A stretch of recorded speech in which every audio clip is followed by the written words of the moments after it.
সূরা আল ফাতিহা। বিসমিল্লাহির রহমানির রহিম। রহমান রহিম আল্লাহ তাআলার নামে শুরু করছি। আলহামদুলিল্লাহি রাব্বিল আলামিন আর রহমানির রহিম মালিক ইয়াউমিদ্দিন।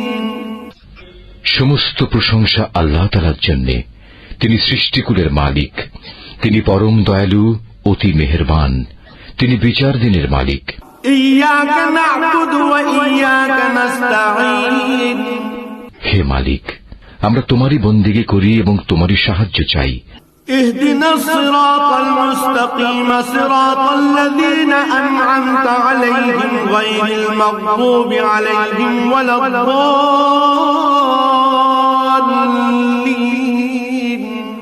তুমি আমাদের সরল ও অবিচল পথটি দেখিয়ে দাও, তাদের পথ যাদের উপর তুমি অনুগ্রহ করেছ, তাদের পথ নয় যাদের উপর অভিশাপ দেওয়া হয়েছে, এবং তাদের পথ নয় যারা পথভ্রষ্ট হয়েছে।